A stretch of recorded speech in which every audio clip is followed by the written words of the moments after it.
So I was so excited to receive my Multicopter Builders 229 Epic V2 that I put together a build video.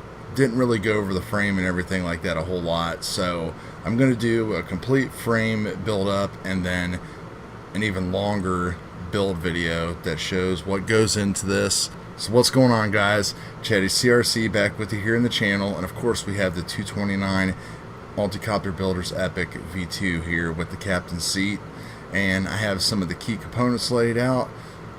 Awesome stickers by Richard Shelton, by the way. We have the main bottom plate, top plate, the arms, 3D printed out a rear mount, but we also have awesome 3D printed captain's seat here, which will hold your GoPro, your FPV cam, and an Immortal T antenna up on top. So I guess we can't talk about the Multicopter Builders Epic series without talking about the captain's seat. I think Richard released this about maybe 4 to 5 months ago, and this basically is just an innovative way of getting everything onto the front of the Epic. So we have our GoPro here, we have a full-size mount for a regular full-sized FPV cam. I use a Runcam Eagle 2 in there, and then of course we have the Immortal T antenna holder up here on top, so we have a full setup for mid to long range flight.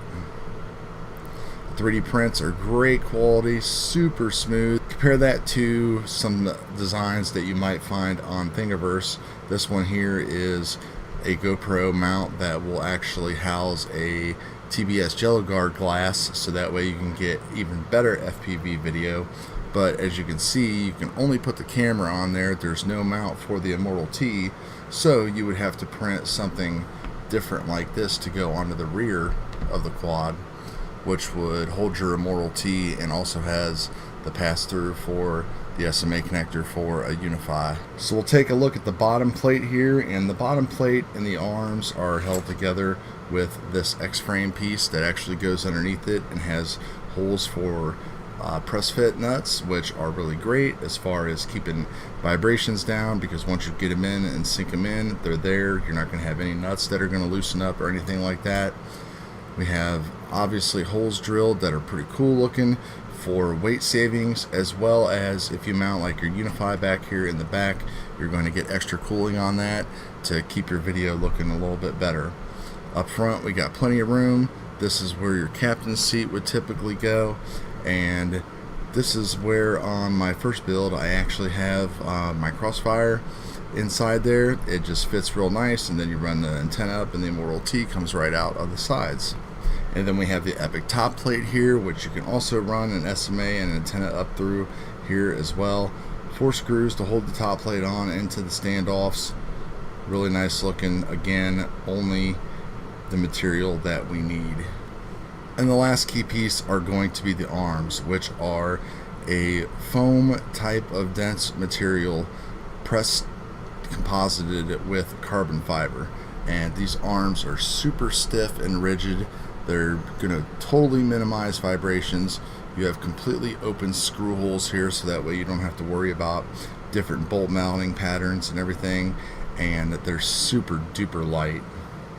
And last but not least, a complete hardware package with all of your standoffs and screws and everything that you will need. He even provides rubber dampeners for your flight controller, so everything you need inside here to get the frame put together.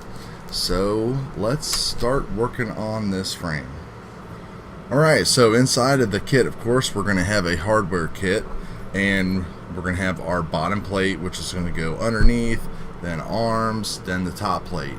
And a lot of other designs right now, Richard's using these insert press nuts, and you're going to get 8 of them in the pack, and you're going to want to put 2 out on each arm and then leave the 4 holes in the middle for your flight controller. And I found the best way to do these is make sure you figure out which way is your top and your bottom. The serrated part always is going to go into the carbon, so I just take a screw and pass it through, and then thread this all the way down, just because it's easier doing it this way Then with a hand tool, you'll just be kind of all over the place. Get it down there so it's fairly tight, and then just finish it off by turning with a hand tool until it gets tight. You can't turn anymore. And then just go ahead and back your screw out.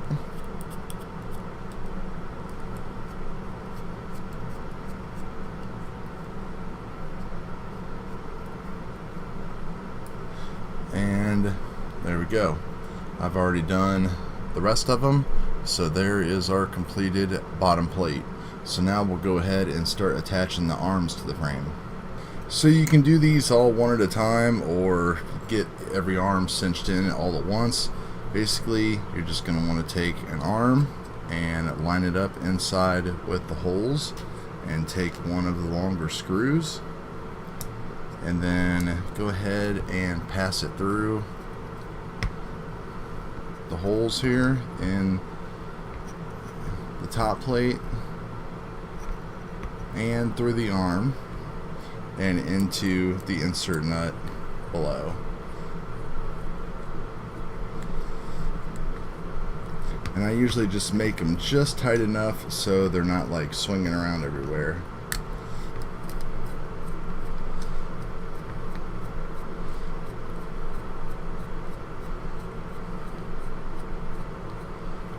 So just a little bit tight like that, and then we can come back and finish them off. So there's our 4 arms attached just with 1 screw, but we still have 4 more screws to put in here, and those are going to go right here. These are for the flight controller. So I'm going to go ahead and thread all 4 of these screws through. Alright, so we have all 8 of our screws through into the lock nuts underneath there, and everything is super rigid and ready to rock and roll. So now what I'm going to do is go ahead and put the standoffs on next, so that way we don't have to worry about that later.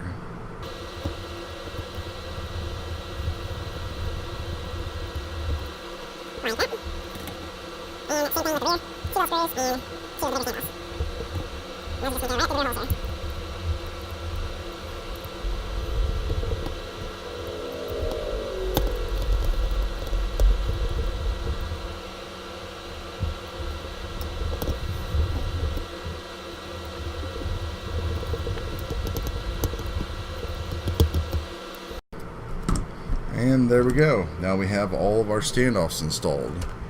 The rest from here is pretty simple. We're going to take our captain's seat, and it is going to go over all 4 of the front standoffs. So just place it on there and slide it down.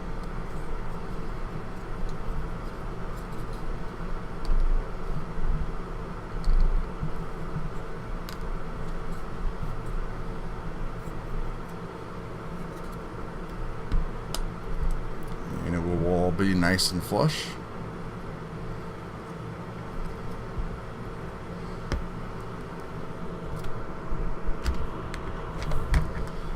Then if you have a 3D printed rear that you want to use, you can go ahead and slide it down over the rear standoffs. Now we are flush just like that.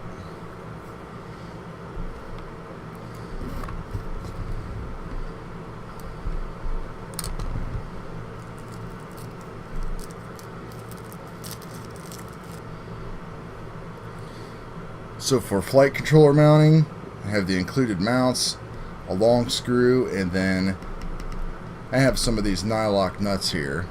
They actually don't come with the kit, but what I do is I just take one of the longer screws and thread it up through, and then take one of the nylon nuts and stick that on the end of the screw and screw that all the way up through.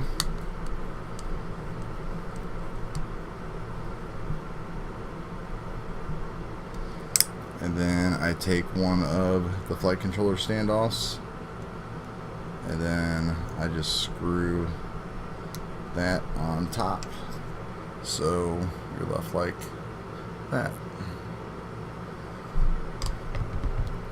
Do that one more time for the last one.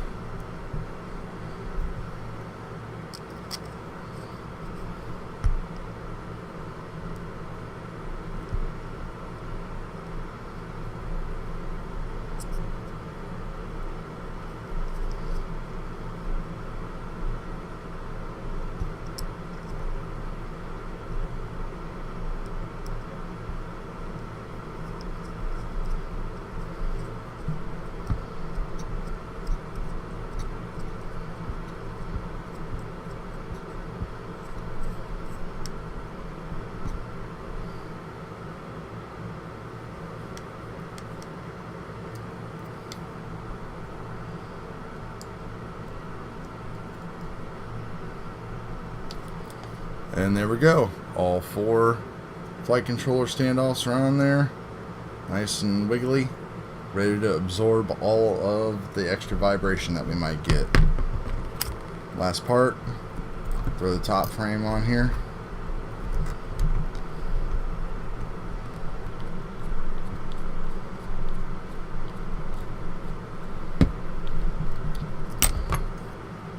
And there we go.